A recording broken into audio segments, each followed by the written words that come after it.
Williams, standing far right of your picture, makes the hit. Watch Williams now just stepping inside of the block, and he puts his shoulder right into the football. That's the straight-up running style that we mentioned of Muncie's, and it's gotten him in trouble again as the ball bounces away. Cincinnati has it, 1st and 10. From their own 40-yard line. Ken Anderson had a good first half. Gives to Pete Johnson. Short yardage. Not much there. Lyndon King made the tackle. It's interesting that the Bengals this year, playing against a 4-man line defensively, were 7-0, and they beat some good teams in the process. The Jets, they beat Pittsburgh a couple of times, and others. Beat Los Angeles, beat the Chargers, all 4-man teams. There they are. They're the teams they defeated, all 4-man line defenses. We'll talk about the reasons for that in a moment. 2nd down and 8. Anderson, this is what he's done well all year. And a first down at the 47-yard line of San Diego.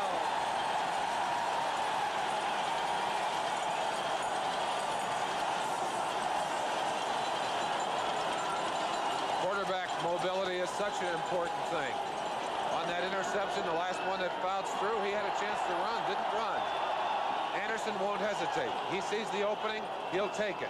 Gets away beautifully here, gets downfield, picks up the first down, takes what could have been a broken play, a bad play, a loss, and turns it into a big gainer.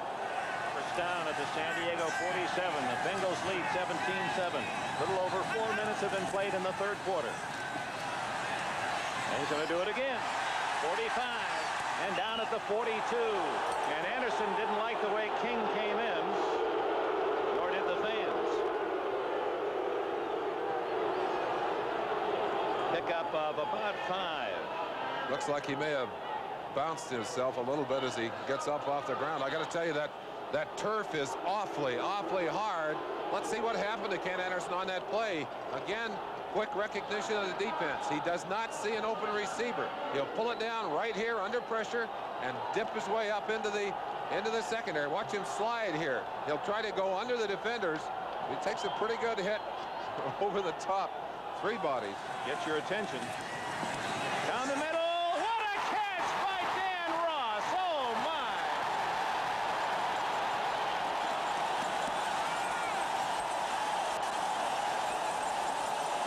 That is an outstanding catch if it's 80 degrees. On any day. Dan Ross, single left, one-on-one. Lyndon King, he breaks away from him, and he's in front of the secondary, right on his fingertips. He pulled it in. What a great catch, just hanging on to the football. 19 yards on the play. Another angle, and Rossabo is actually by him when he caught it. First down at the San Diego 23. The Bengals very impressive on almost every chance. And Anderson staying in the air. And he gets away again. 20, 15 to the 9-yard line.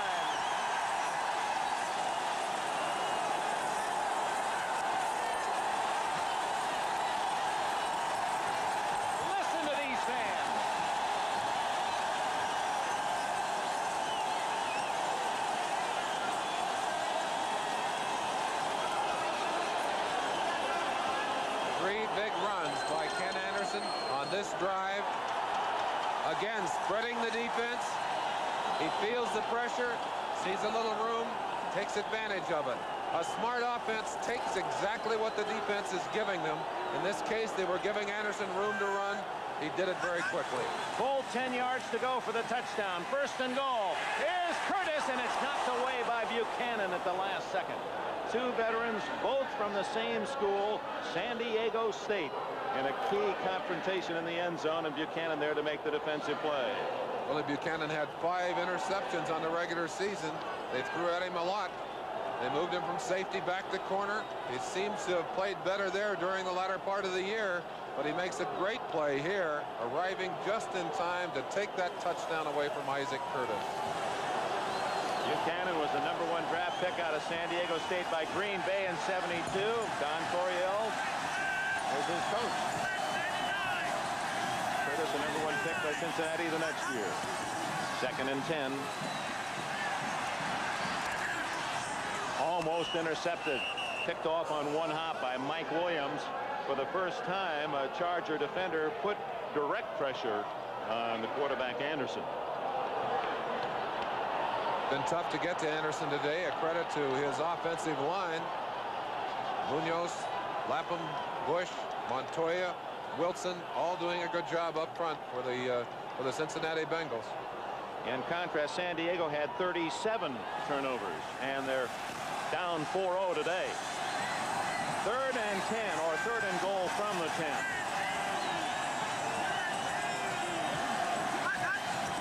M.L. Harris, the second tight end, is in there. Plenty of time. And finally throws it away. Collinsworth was the closest friendly jersey to the ball. So Jim Breach comes in to try the field goal for Cincinnati. Breach kicked one for the opening points of the game. San Diego Chargers obviously pleased to avoid a touchdown here. Down 17-7. They'd like to see if they can't get in and block this field goal. It was a blocked field goal last week that really ignited them in the second half of that game against the Miami Dolphins. Actually wound up with 2, one by Leroy Jones and one by Kellen Winslow. This will be about a 28-yard attempt. Oh, a fake. And it's going to work. Fighter, touchdown.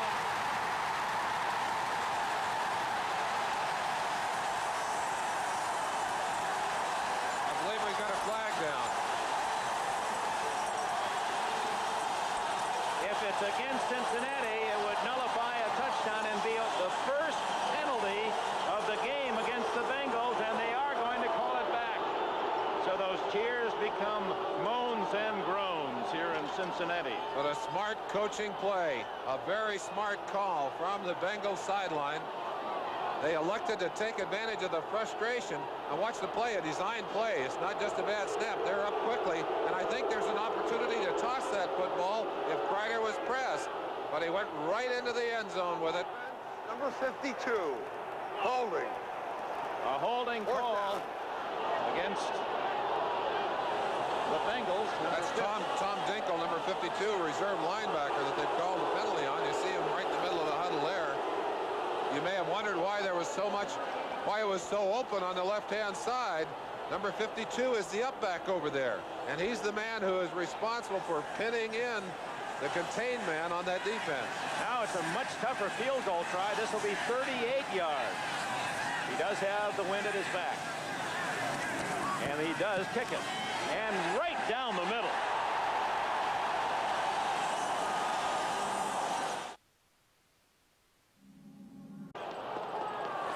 5 feet 6 inches, less than 160 pounds. It's interesting, Chris Barr was the Bengal kicker. He went to Oakland, was using Breach's house. Breach came to Cincinnati. They traded home. Brooks at the 20. 30. Flags are down. Brooks 40 all the way to midfield, but it's going to be called back because of a holding penalty. So the Bengals lost a touchdown and now a little extracurricular. On a holding penalty, and the Chargers lose a long return. Jim Laslovic, 54, apparently was the culprit.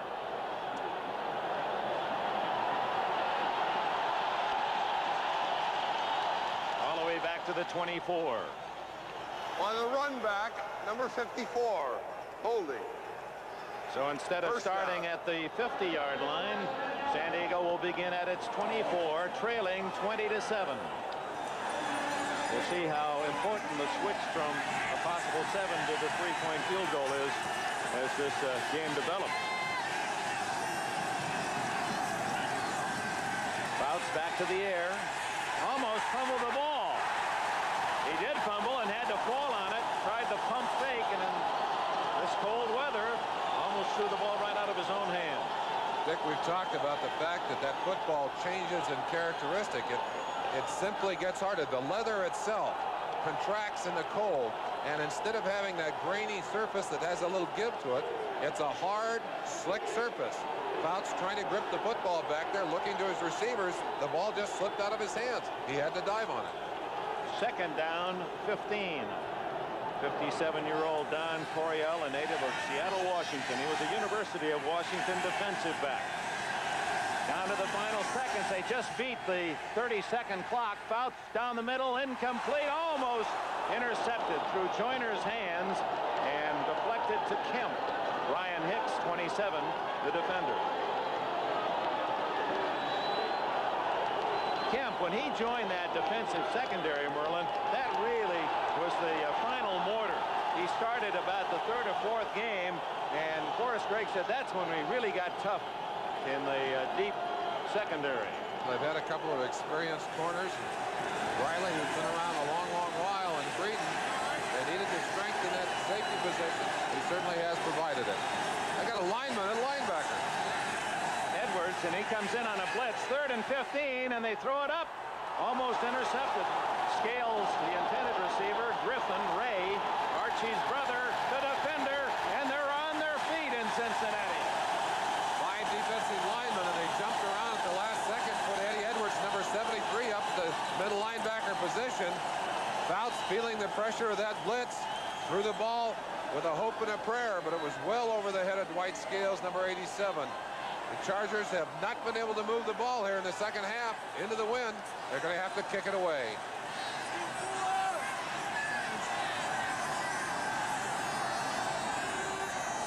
Roberts.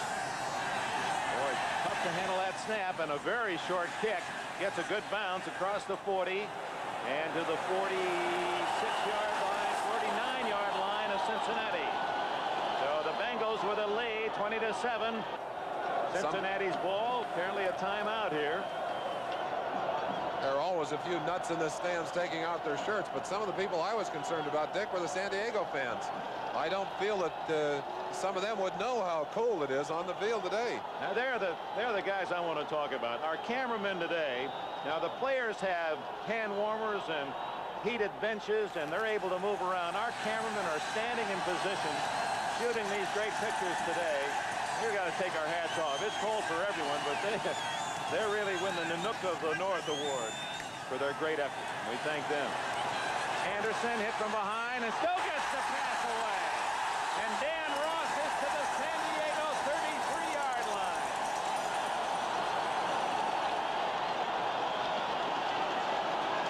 The NFL rule on quarterbacks says if you have them in your grasp and in your control, it's considered a sack. On this particular play, he was not in the grasp. That's Woodcock, number 90, who hits him. But he just flipped the ball on the way down, knew where the receiver was, and Dan Ross did the rest of it. He's had a fantastic game, Dick. And great year. Ross, 71 catches, comes back with 4 in the championship game. Anderson dumps it off to Alexander for another gain. And just as they were getting to Anderson, and it must be tremendously frustrating for the Charger defense. Just when they get to him, he completes a pass, and if they don't put on pressure, he runs and picked up valuable yardage on that last field goal drive. I was talking to Bob Trumpy, who lives here in Cincinnati. We were talking about the 2 quarterbacks who trained under Bill Walsh. And of course, Anderson worked under him here, and then Fouts worked under him out in San Diego. And it's interesting because when Walsh went to San Diego, he took all of Fouts' training film out there to show, or all of Anderson's training film to show to Dan Fouts. Fouts said that Bill Walsh, the coach of the 49ers, he was my teacher, but Anderson was my model. Flags down, and I think it's against San Diego. Won't matter. Curtis has it at the 17-yard line.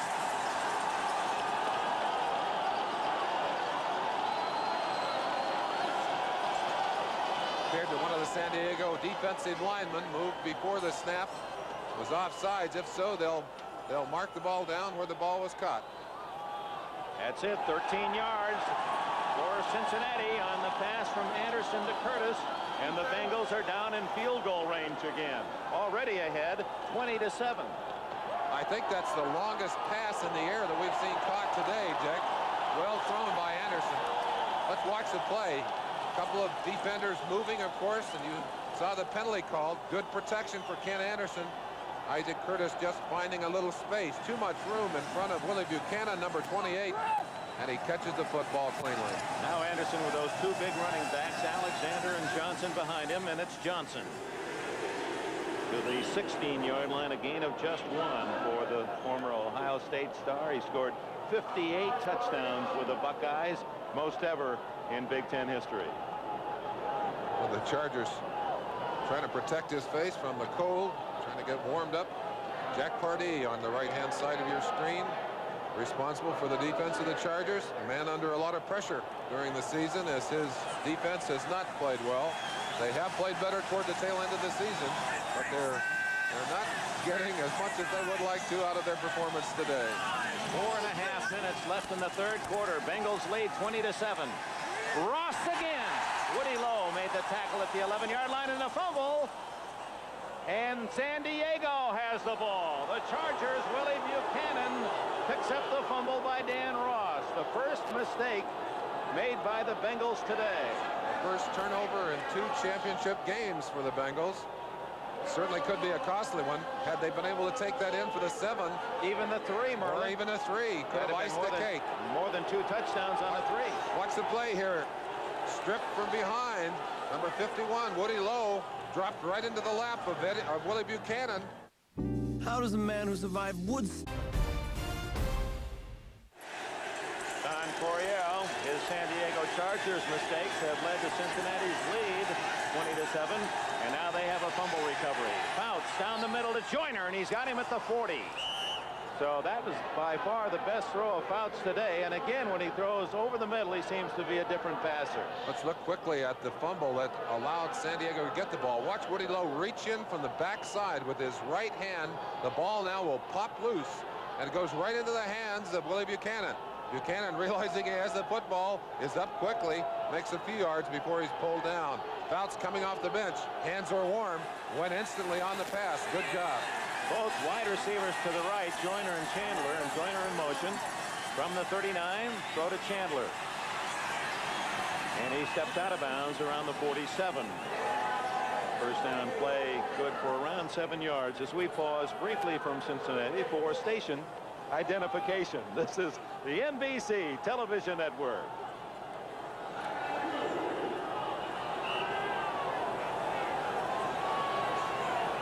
It is tough to say the words. The old jaw gets in a locked position. In fact, Brian Gumble, you should have seen him in rehearsal. He tried to say memorable, and he took about 10 runs at it and realized we're only going to have to do 2-syllable words today. Little reverse, and he's got some blockers. Brooks, 50, and he's to the Cincinnati 44-yard line, and that is a first down for the Chargers. Glenn Cameron, number 50, finally made the tackle. The old statue play. Brought it out, dusted it off. Brooks takes a couple of steps over. Fouts fakes the pass, hands it off to Brooks. The young man from Auburn accelerates quickly. Gets a good gain out of it. We've seen a couple of reverses today. Both have worked, but not for big yardage. Clock running down. 3 minutes left in the third quarter. Cincinnati 20, San Diego 7. Little draw to Muncie, 40.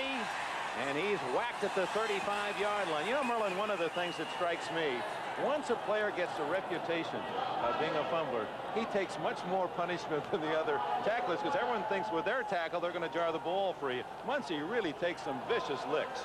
Well, certainly when you start thinking about going after that football, putting your helmet or your shoulder pad to the ball, you can cause more fumbles. And certainly looking at Muncie in film, seeing him cough the ball up to those hard hits, all the defensive players that go up against him have to be thinking about that before and during the game. 2nd and 1. Muncie again. First down and more, and he almost got outside for a touchdown. He's to the 25-yard line, and another first down. That's 10 more yards for Muncie.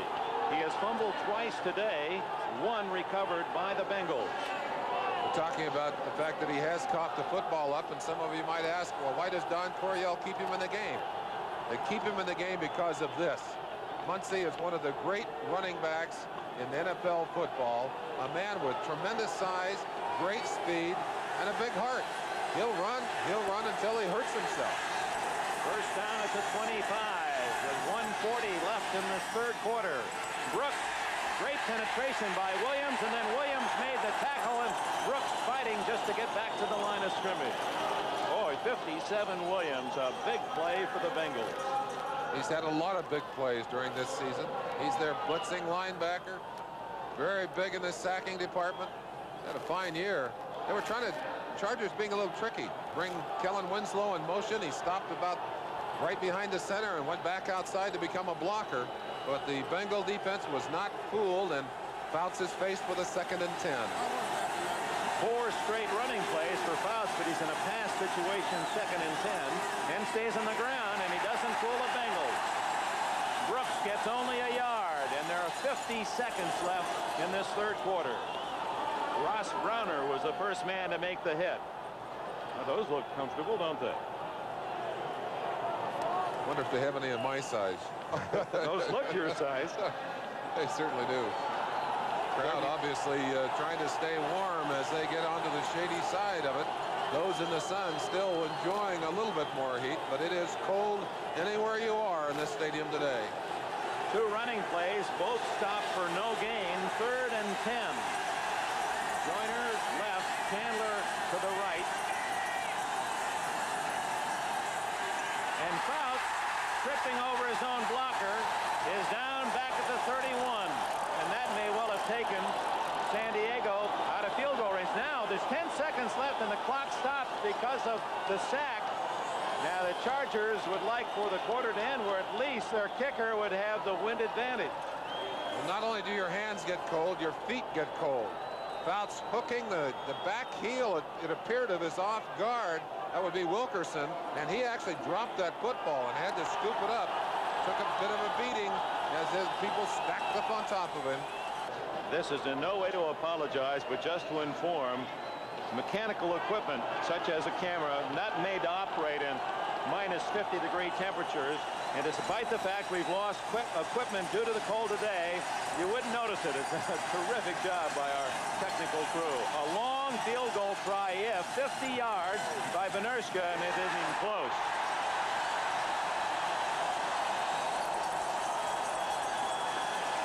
And so Cincinnati will take over in reasonably good field position. Breach has been able to kick well, Benershka has not. It's time. Lots of pressure on everyone. You see the cameraman on the left, the wind whipping in his part of the stadium. Got to be freezing cold up there. 6 degrees now. Again, the 59-degree wind chill factor. Ooh, gusting to 40 miles an hour. You can feel that wind. It goes right on through you. Cincinnati takes over after the missed field goal at the 32-yard line. Draw.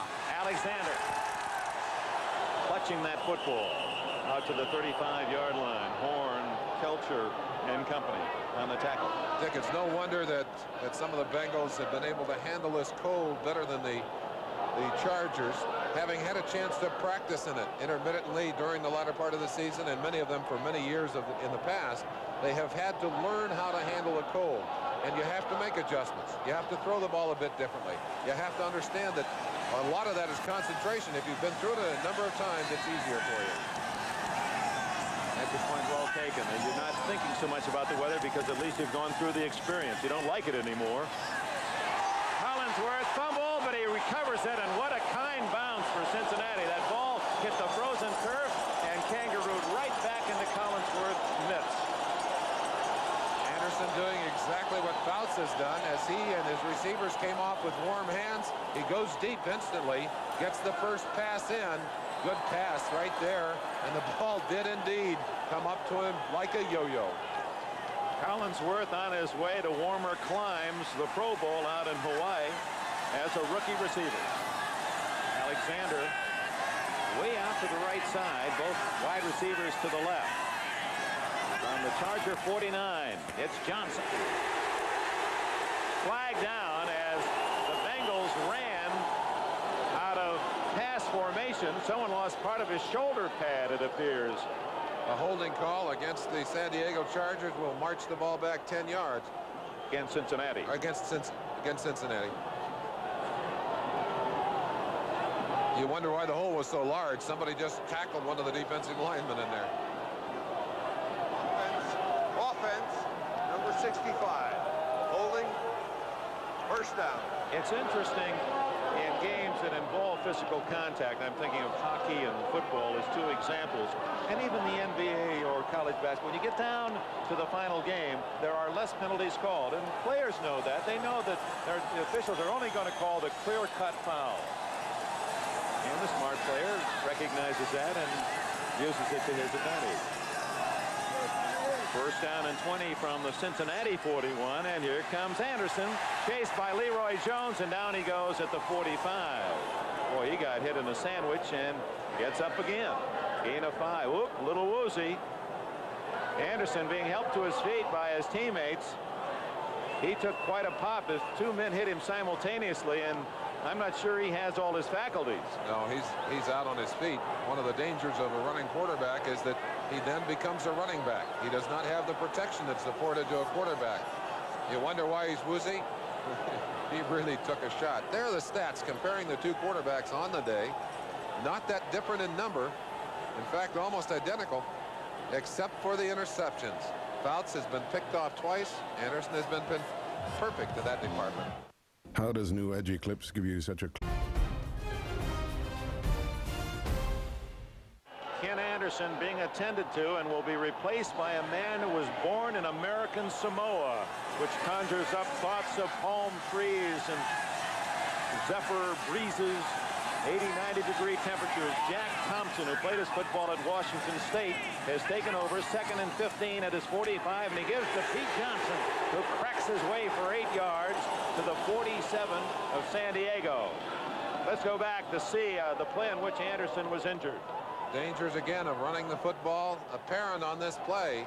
Anderson has had big plays running the ball all day. Nobody open, dives up through, finds some room to run. Watch him sandwiched right at the end of this play. He drops to the ground and takes a shot right there to the head. He thinks he can get up, starts out, and literally almost dropped back to the ground. 3 wide receivers in for Thompson on 3rd down and 7. And it's Johnson, a great catch and a first down to the 31-yard line. That's a remarkable catch under the weather conditions. Every play is, I guess. You can repeat yourself the rest of the way. And here comes Anderson back into a standing ovation. Ironic perhaps that Thompson would make that appearance because at the beginning of the year many people said this is our #1 quarterback. Kenny Anderson was fighting for the starting job. Thompson started a couple of games, and it was his injury that allowed Kenny to get back, claim the starting job, and then become the MVP of the NFL. It's the storybook stuff. Anderson was booed off the field in the opening game when he fell behind 21-0 to Seattle. Johnson gets the carry and good yardage on first down to the San Diego 26. He was yanked out of the game in the first half against Seattle, down 21-0, and Thompson was hurt. Turk Schoner, the 3rd-string quarterback from Stanford, engineered a come from behind 27-21 Bengal lead, and then Forrest Gregg made the biggest decision of the Cincinnati year. He had to decide in game 2 what quarterback to start, and Anderson convinced him, as a veteran he should. Gregg went with his veteran, and here he is, the NFL Man of the Year. 2nd down, call it 4. Alexander bolts inside the 25 to the 23, and that looks as if it's going to be close enough for a measurement. Running in again behind Munoz and Lappin on the left-hand side. Thompson returning to the headsets, where he provides some valuable duty and certainly an extremely capable quarterback to have on the sideline. But I'm sure he'd a lot rather be starting the ball games than being the #2 guy. Here comes the measurement. While they do that, here's an idea of how the city of Cincinnati and the stadium has prepared for these inordinately cold conditions, the coldest day this date in the history of Cincinnati. They have several paramedic rescue units on hand. Extra blankets have been brought in from area hospitals. 2 first aid rooms for emergency treatment. The buses, the Metropolitan buses, are being used as warming rooms for fans. PA announcements are being made to advise fans about frostbite. There's a police scout car, an ambulance is on standby. Area hospitals have been warned that they may have extra business. So they have really done a good job preparing for emergency. 3rd and inches. Emil Harris Alexander diving forward. Appeared he might have gotten enough for the first down, but going to be close. And we may have a timeout for another measurement. Jim Laslovic, former Penn State star.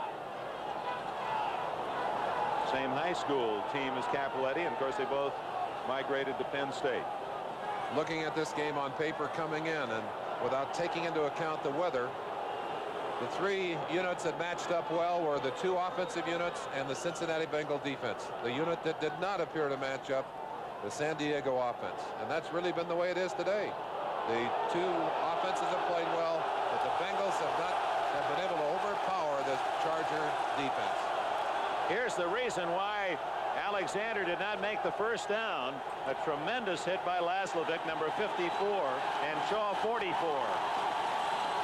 Oh, great shot. Great shot. Picked him off right at the peak and dumped him back over. Pete Shaw played his football at Northwestern, where he had plenty of chances to make tackles. They're going for it on fourth down. Not going to take a chance at the field goal into the wind. It's Johnson this time, and he's got a first down and more to the 14-yard line.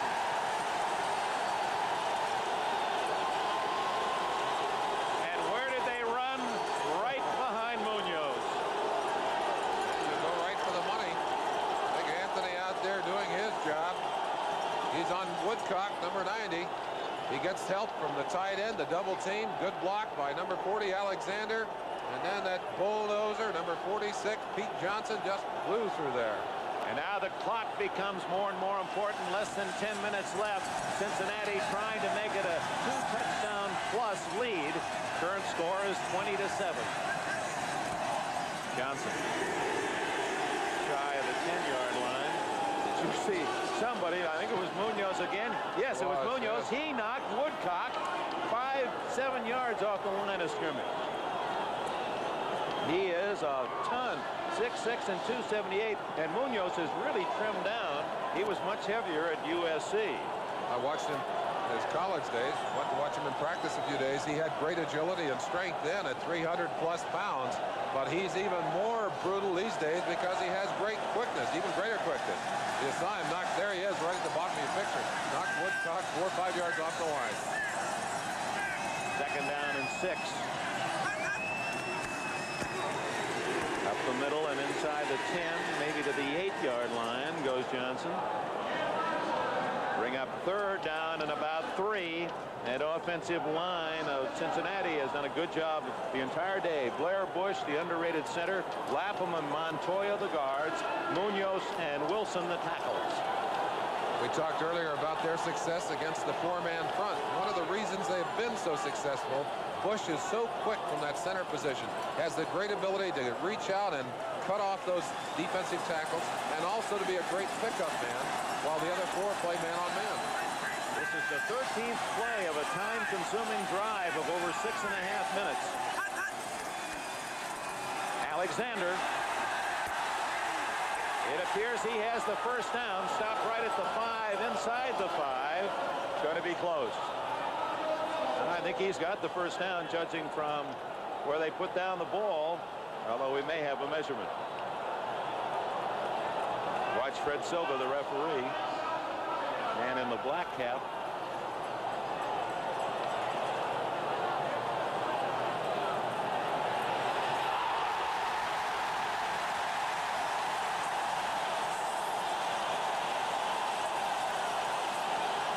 Well, you know, every one of these fans will go home, and today, tonight, tomorrow, and 20 years from now, they will tell the story of this bitter, cold day in Cincinnati when the Bengals played a very hot game. What do they say? Cold hands, warm heart, cold day, warm crowd. They're hot in Cincinnati. And they benefacted today the way they've spurred their favorite team on. Johnson, and a touchdown now would all but seal the Chargers' fate. They were able to stop Cincinnati the last drive on a fumble by Ross. But at this point, with 7 minutes and 22 seconds left, the Bengals have clearly been the superior team today. Ross, M.L. Harris, and Don Bass three tight ends in for Cincinnati. Pete Johnson, 63 yards rushing today, and he's the man they like to go to inside the 5.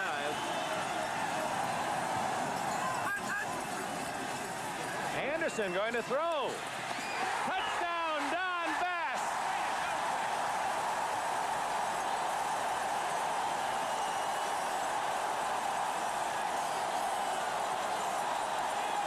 And now they know.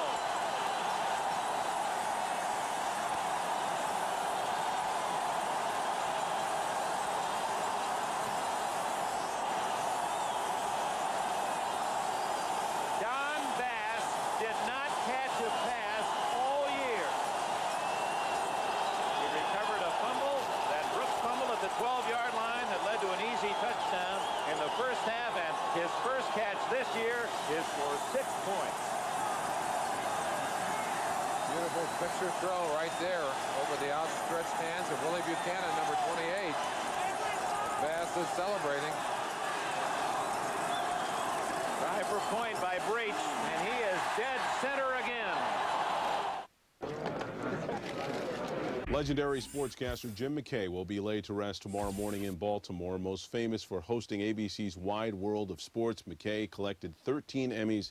He died Saturday of natural causes. McKay was 86 years old. Michael Strahan will talk tomorrow morning about his decision to retire. We'll carry his press conference live at 11:30 a.m. Eastern here on NFL Network and on NFL.com.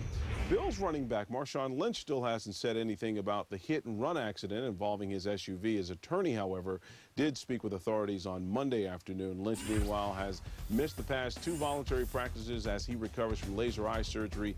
He's cleared to return on Wednesday. And after missing voluntary workouts, Seahawks receiver Bobby Ingram says he may skip training camp, too. He's on the last year of his contract and wants an extension. Now back to NFL Classics, the 1981 AFC Championship game. The Bengals 27-7. What a drive. 8 minutes and 4 seconds the Bengals chewed up. 68 yards and 15 plays. That was right out of Greg's playbook. Again, it's Bedoin on the short kick across the 30 to the 34-yard line. Well, we have a moment. I want to thank 2 men with whom we've worked all year. Our director, Ted Nathanson, our producer, Larry Sorello. Just a professional joy to be able to spend each Sunday with them. Paul Brown, a man who knows how to win. Almost as if he's trying to choke back a smile, licking his lips. He's ever so close to a trip to the Super Bowl. He knows the meaning of a championship as a Cleveland Browns champion coach.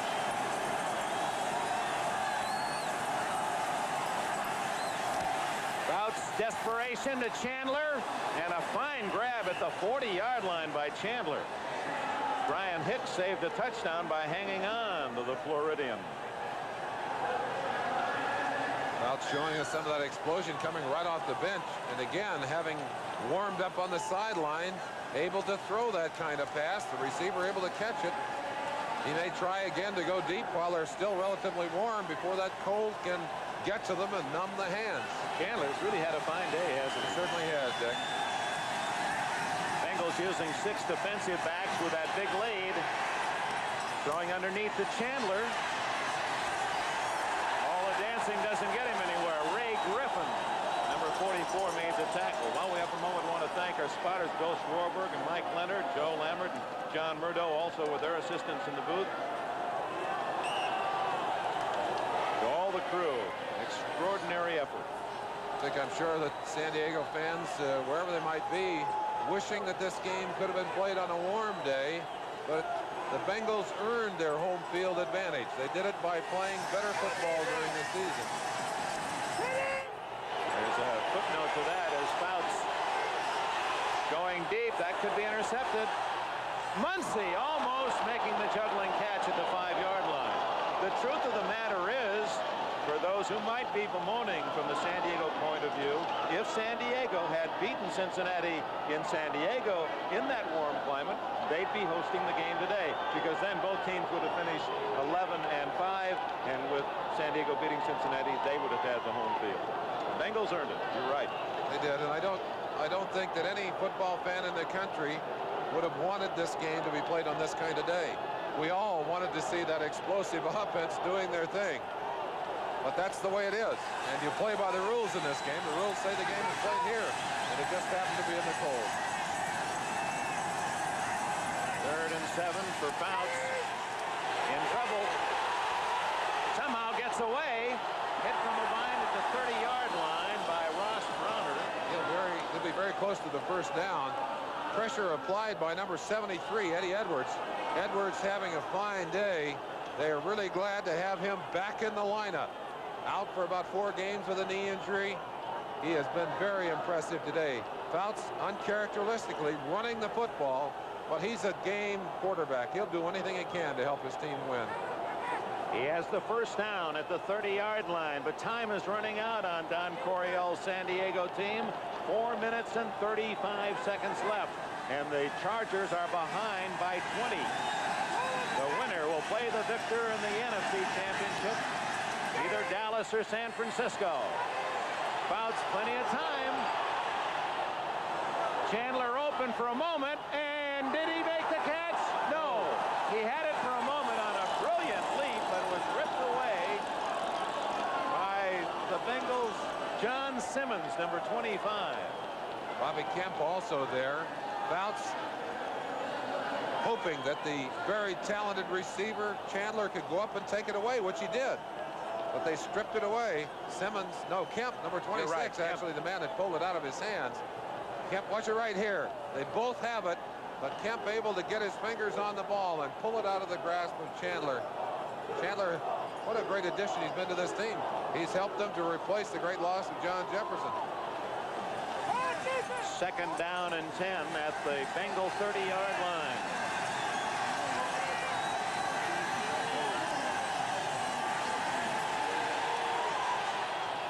Joyner, and you can see the ball flopping in its flight and sailing out of bounds. Ken Riley, the Rattler from Florida A&M, and Riley knows well the ups and downs of not only a season but of a career. He came here in the Bengals' 2nd year as this club out of expansion growing in its adolescence. Here he is now in its finest moment, its first AFC championship, and just 4 minutes and 11 seconds from playing in that treasured Super Bowl.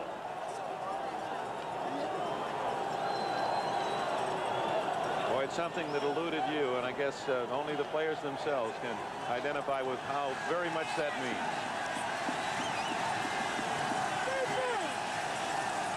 Munson, 25, and out of bounds at the 22, short of the first down, brings up 4th and 2.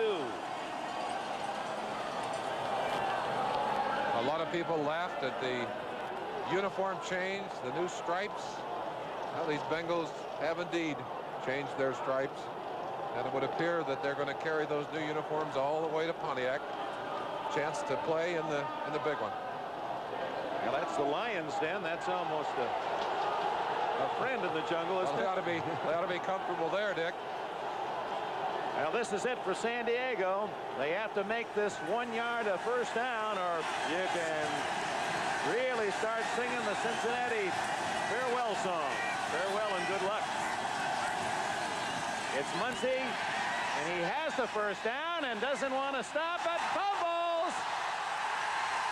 Cincinnati missed the ball. It'll go out of bounds. It'll belong to the Chargers. That was recovered by one of the linemen for the Chargers hustling downfield. Wilkerson, Doug Wilkerson, the all-pro guard from North Carolina Central. There were a couple of chances for the Bengals. They had people down there. Again, Muncie carrying that football in the right arm. Looks like he gets away there, does a good job, but he's stripped away from behind. Hicks, number 27, reached in and got a hold of the football. Glenn Cameron, LeClaire, both there. But Doug Wilkerson doing a good job. Now, if that ball had gone out of bounds, still would have belonged to the Chargers. 1st and goal just outside the 5 with 3:17 left. By not going out of bounds, the clock has been running all this time. Muncie stopped cold at the 5-yard line. And the clock continues to run. 3:01, 3 minutes left. 3 minutes. They tape up the ear perforation on the helmets. Keep from frostbite of the ears. Keep a little bit of the wind out of that helmet, but believe me, it only helps a bit. 10th play of the drive. Clock running out on San Diego from the 5. Fouts to Severs, and he dropped the ball. And Fouts, as he had his head down, could only wait for the crowd reaction to know whether the ball was caught or not. When he heard the cheer, he knew that was bad news. Reggie Williams had been knocked down as he blitzed in from the outside, able to get up and hit Fouts just as he threw the football. And Severs doing a toe dance. Watch him try and keep his feet in. He knows he's dangerously close to that end line. Managed to keep the feet in, but could not handle that slick football. Watch Fouts. Watch Reggie Williams now. He'll be knocked to the ground, quickly up on his feet, and he'll level Fouts just as Fouts gets that football away. And Fouts hit hard on the ground. 2:29 left in this game. Incomplete to Winslow, and the wind appeared to take that one and fly it right out of bounds.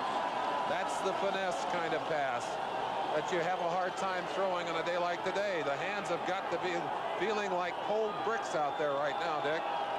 Don Coryell, he has his team in the playoffs for the 5th time in 9 head coaching years at St. Louis and San Diego. And he came up with a bad roll. The weatherman did not do him any favors. This is it. Last call. 4th and goal.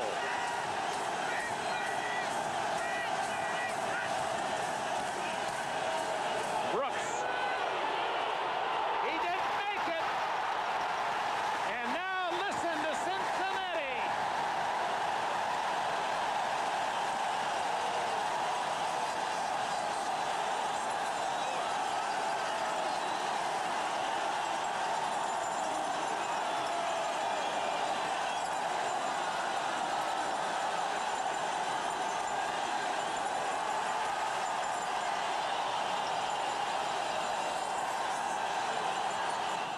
I was searching through some notes at the start of the year, and in Reno, the wagerers at the start of the year said the odds on Cincinnati winning the Super Bowl were 60-1.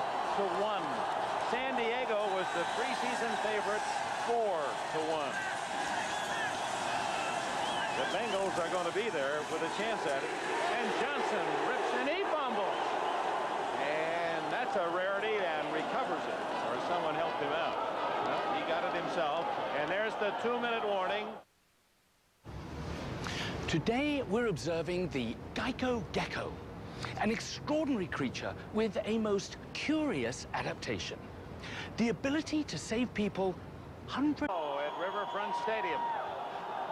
And these fans who have weathered a brutally cold day to cheer their Bengals have been rewarded. Cincinnati 27, San Diego 7. The Bengals had the ball at the 10-yard line. A Cincinnati team that won only 4 games in '78.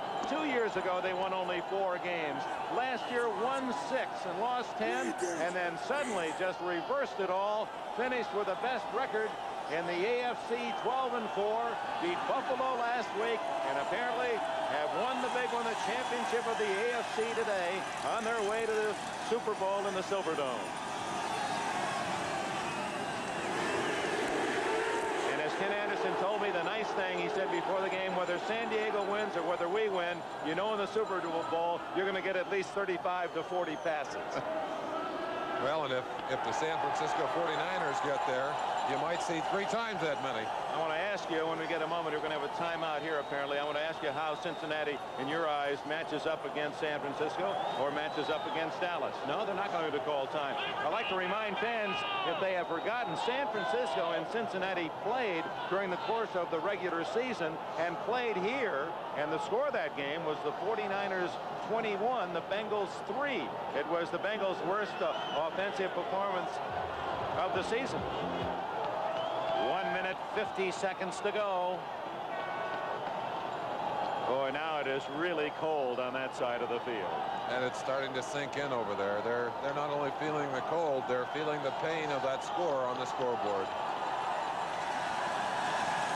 Anderson, the clock is running, and he's going to let it run all the way down to 2 or 3 seconds before, on the 30-second clock, before he initiates play. 1:24 on the game clock. Pete Johnson hugging the football and tackled immediately at the 16-yard line. Timeout called by the Chargers to stop the clock. It's an exercise in futility, but Gene Klein, owner of the San Diego Chargers, survived a heart attack middle of 1981. You knew that he recognized the problems coming into this kind of climate. But he's a great sportsman and gentleman, and he'd be the first one in that Cincinnati locker room to congratulate the Bengals. And there are only 4 teams playing today, Dick. All the rest are at home watching. He's got to be proud of his team and the kind of season they've had. They went through their problems this year. They fought their way back. They fought their way into this game. Came right down to the last game. They had to sit and watch Denver play to find out if they were going to have a chance to go. They're here. They've done a great job. They've had a good season. And it's a shame that they couldn't have shown their wares on a day like today, but we've talked about that. The Bengals earned the right to play it at home. They've earned their victory today. They've earned their trip to the Super Bowl. And what a year for that man, Ken Anderson. He's been maligned in this city. They booed him. Paul Brown, he's been there before. He's able to hold his emotions perhaps better than... It's something about that first time, whether it's your first love or your first championship, you never really forget that one. And for Forrest Gregg and for the Cincinnati Bengal fans, this is their first, and they're in love with this ball club. Well, they certainly have regenerated the enthusiasm and the interest of this town in football. This place is going crazy. Johnson hit at the 21-yard line, and the clock runs. 1:04, 1:03. The Chargers cannot stop it now. They'll get the ball, but that'll be about all. Congratulations to that man for all his honors and intelligence, physical talent. He outpassed the opponents. He outran all the quarterbacks in this league, and at the age of 32 has enjoyed his finest moments. In the meantime, just for fun, he's earned his law degree. That's a busy man. And Paul Brown. There you see the smile. I think maybe it's finally sinking in. They are indeed making their trip to the Super Bowl. A 60-1 long shot, ladies and gentlemen. Down to 27 seconds. They're going to let the clock run. There will be a chance for one play. The 30-second clock is at 10. So there'll be about 9 seconds left when Cincinnati initiates the play.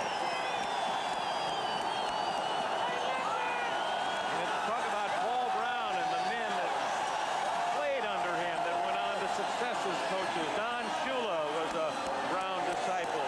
Chuck Knoll played for Paul Brown. Mike McCormick played for Brown.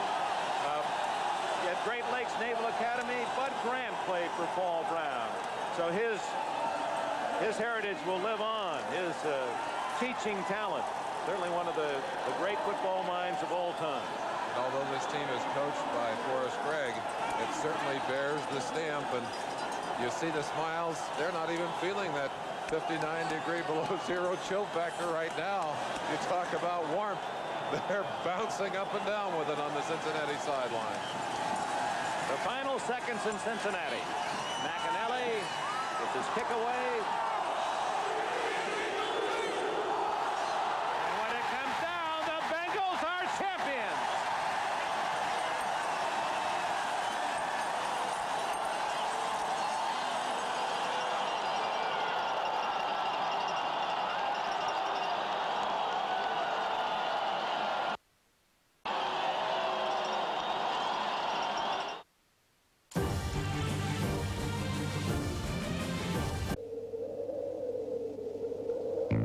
Riverfront Stadium, Cincinnati.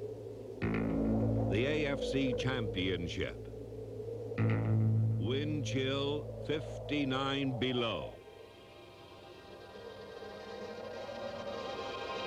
On America's coldest day of the 20th century, the San Diego Chargers found themselves in an ice box along the banks of the Ohio River. Here they would battle the Cincinnati Bengals for the AFC crown.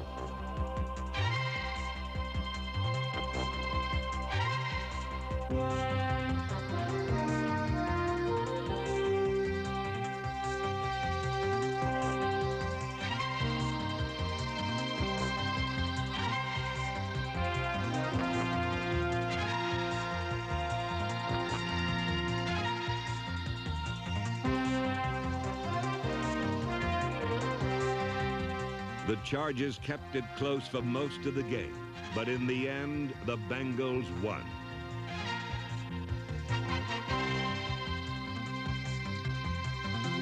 For the second straight year, San Diego finished just one game short of a Super Bowl berth.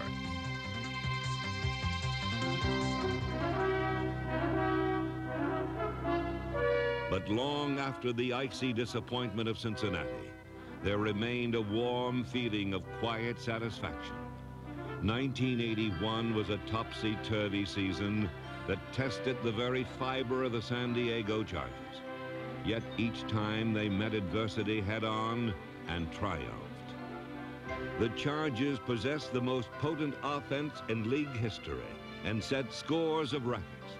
But like the heroes of classic drama, they were not without flaws. It was the Chargers' ability to overcome their deficiencies and battle back when all seemed lost that made them great. When the statistical achievements of 1981 are but dim memories, what will endure is this organization's spirit, determination, and character.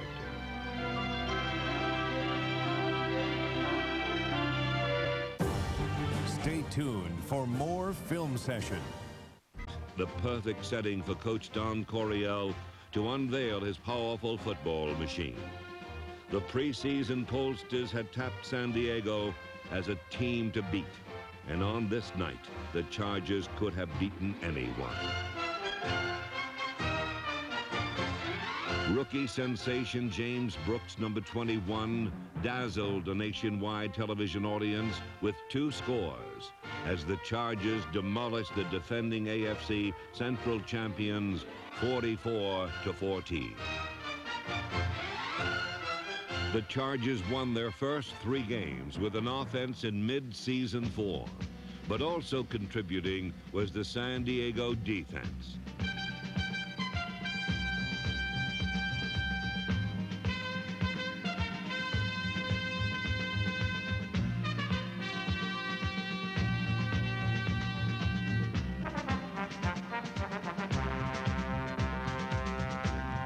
Once again, the Charger defense was led by its menacing front 4.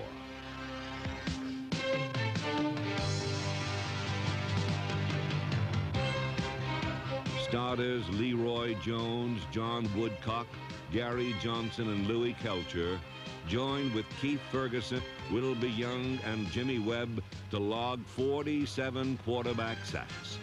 Only 2 NFL teams had more.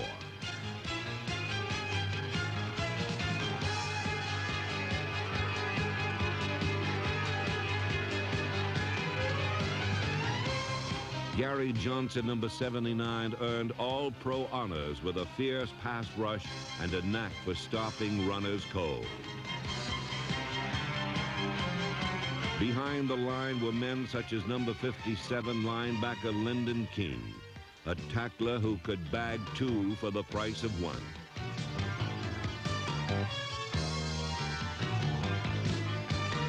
King joined fellow linebackers Woodrow Lowe, Bob Horn, Jim Laslovic, Ray Preston, and Cliff Thrift, each of whom supported the conference's number 2 rushing defense.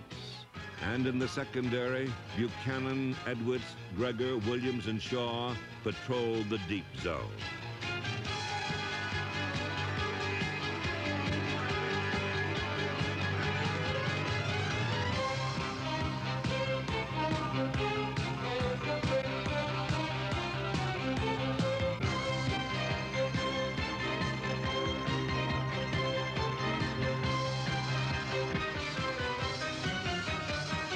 San Diego started well, but the Chargers and all of their loyal fans was soon to learn that few wins would come easily in 1981.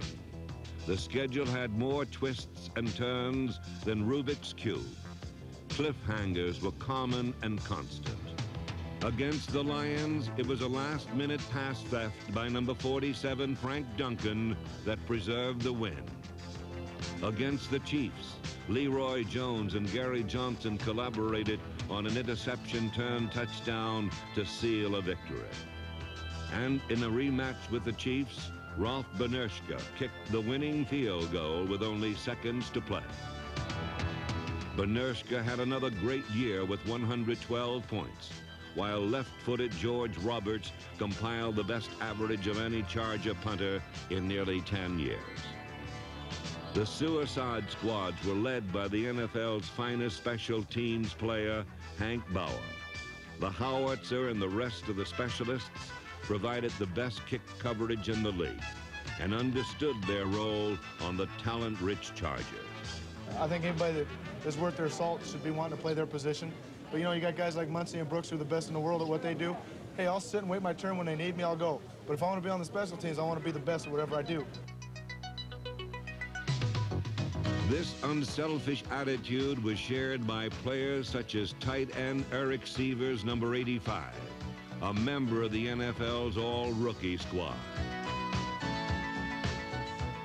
More quality depth came from number 87, wide receiver Dwight Scales, who averaged 22 yards a catch.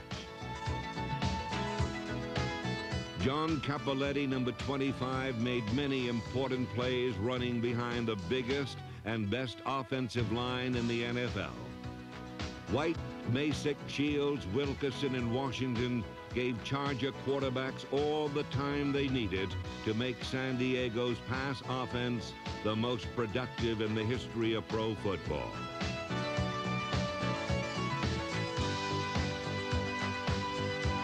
San Diego's front wall was superb in run blocking as well.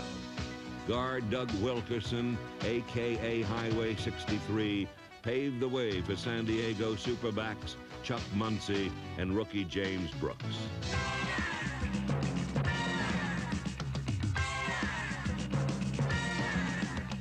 In 1981, Brooks led the AFC in punt returns and gained more total yards than anyone in football. Brooks paired with Chuck Muncy, the AFC's second leading rusher. Muncy played with injuries all season and still made the Pro Bowl. In San Diego, the alleged problem child of New Orleans was a team player in every sense of the word. Down in New Orleans, it was a total different situation. Down there, it was like running into a brick wall every day and not going anyplace. But out here, you have opportunity to advance and become recognized for the person that you are and the type of player that you are, and that works out to my advantage. Chuck Muncy tied a league record with 19 rushing touchdowns. But even more important was his ability to play with pain.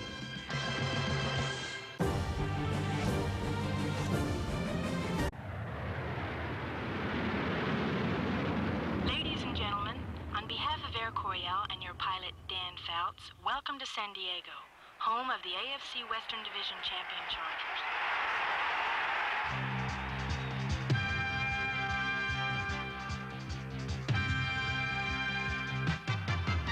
It took quarterback Dan Fouts just one season to shatter his league records for attempts, completions, and yardage. He threw for more touchdowns than any other passer, but it is Fouts' intelligence, toughness, and leadership that has made him one of the great quarterbacks in the NFL. Dan is just fierce competitor, as everyone knows. Anyone can watch him play knows that. One of the greatest things about Dan is extreme intelligence. He's very, very bright. Our offense is quite complex. Okay, we'll go far right, 50, belly on blue, ready? On each pass play, he'll tell everyone exactly what to do. Fouts knew the offense, and so did veteran receiver Charlie Joyner. It was another typical season for the ageless wonder. 70 receptions, 1,000 yards, and an inexhaustible amount of catches in the clutch. If Joyner's accomplishments were impressive, the feats of Kellen Winslow bordered on the spectacular. For the second straight year, Winslow led the NFL with 88 receptions. He chalked up 1,000 yards and was named All-Pro. There are many good tight ends in football, but to compare any with Winslow is an exercise in futility. When Wes Chandler came to the ball club in Week 5, he completed the Chargers' triumvirate of 1,000-yard receivers. Chandler's acrobatics made the attack more dangerous than ever. And by year's end, Air Coryell once again represented the most prolific passing weapon in NFL history.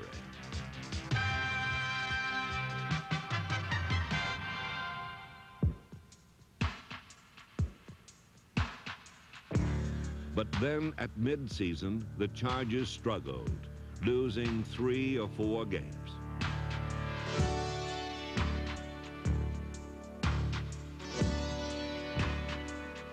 An overtime loss to the Bears was soon followed by a defeat against the Bengals. And when the Chargers were shot down in Seattle, many experts buried San Diego for the season.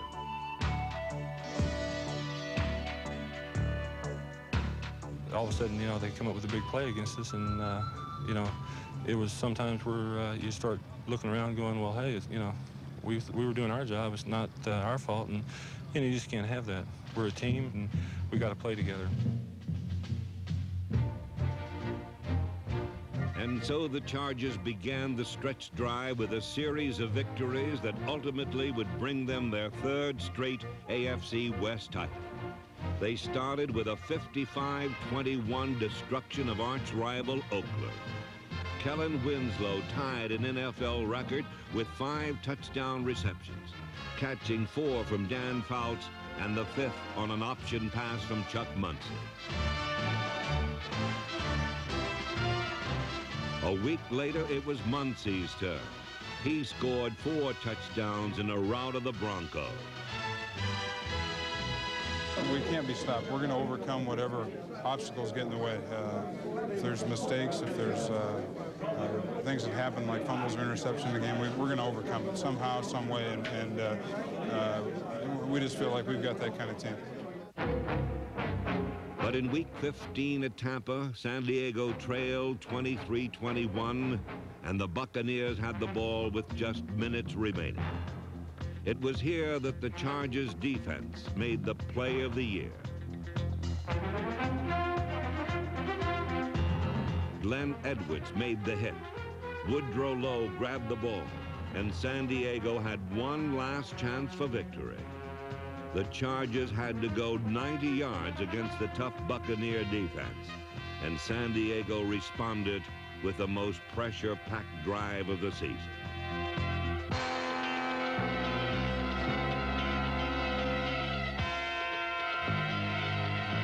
Rolf Bernerschke won the cliffhanger with a field goal, and the Chargers, so close to extinction just minutes before, now could win the division title at home in the season's final week.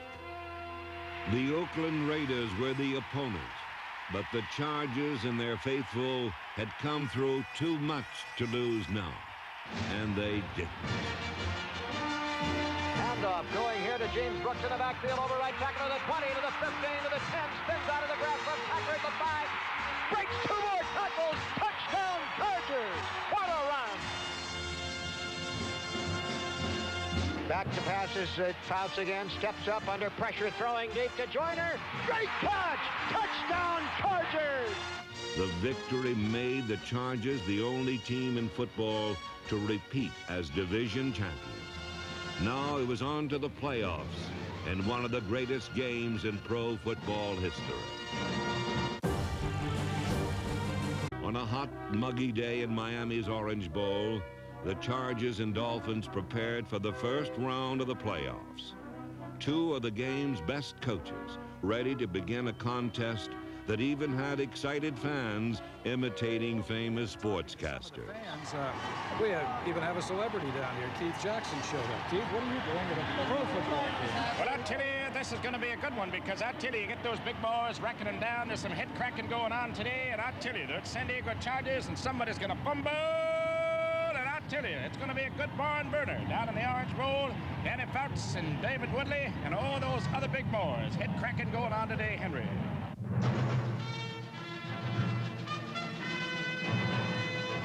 The Chargers stunned the Miami crowd with a performance that threatened to blow out the Dolphins before halftime. In the first quarter alone, San Diego scored 24 points, allowed none, and looked invincible. James Brooks and Chuck Muncy scored from scrimmage, and Wes Chandler returned a punt 56 yards for another touchdown.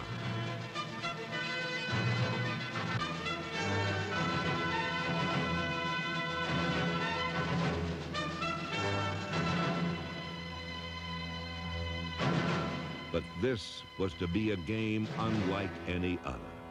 The Chargers' big lead soon began to shrink, thanks to the arm of Dolphin quarterback Don Strock and a schoolyard play that helped Miami pull even in the third quarter.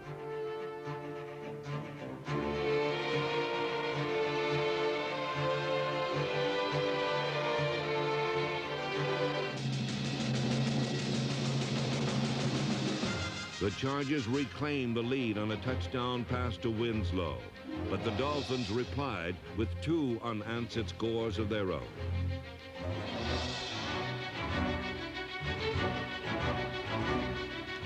Miami had the lead and the ball. In the fourth quarter, the Chargers defense dug in, hoping to stop the Dolphins and give the San Diego offense a chance to tie the game.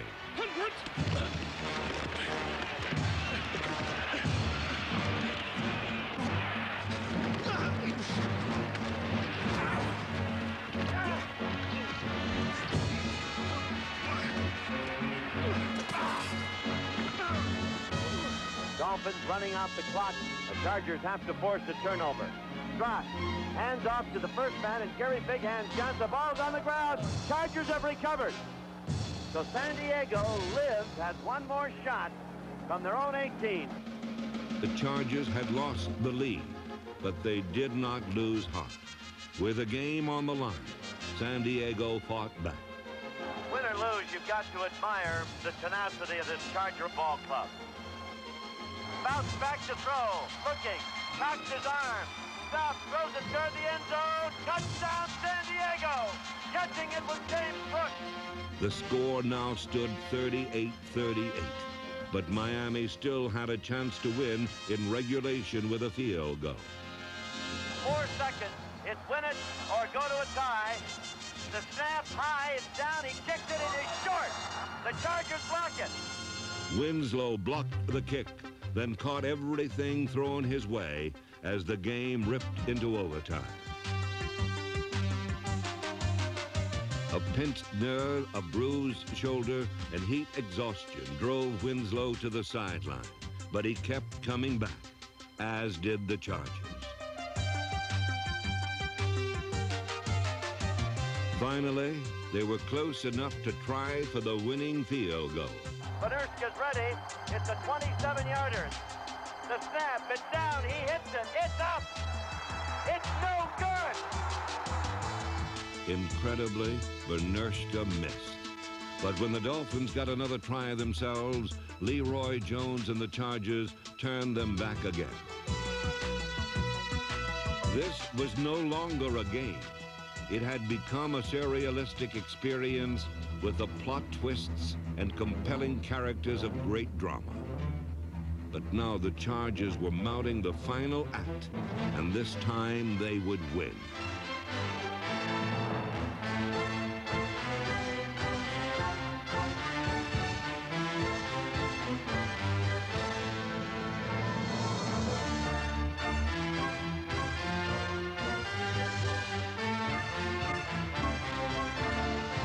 Luther to hold. The snap. It is down. It is up. It is good. The game had been a microcosm of the entire season. The roaring start, the sudden fall, the gallant comeback, and victory. Sometimes it hurt to be a Charger, but this time they learned to live with that and win. I followed professional football since I was a kid in the Polo Grounds in New York. And never have I seen a more exciting football game. You got to label it classic, and my grandkids will be talking about this. Incredible. You know, we've been digging the whole season long. A lot of people haven't had that much faith in us, but we've had it in ourselves. And, you know, we just kept coming back, and just like today, it was up and down all the way, and then we ended up on top. You know, that's the mark of this team. We pull together and found ourselves, and we have a lot of character. I mean, you know, that's the thing that really brought us through, you know. In 1981, the San Diego Chargers put to rest the notion that they were merely hollow men. Surviving a tumultuous season had proven that. Yes, the Tin Man had a heart. These athletes are not just record setters in a mighty machine, but men of strength, courage, and character.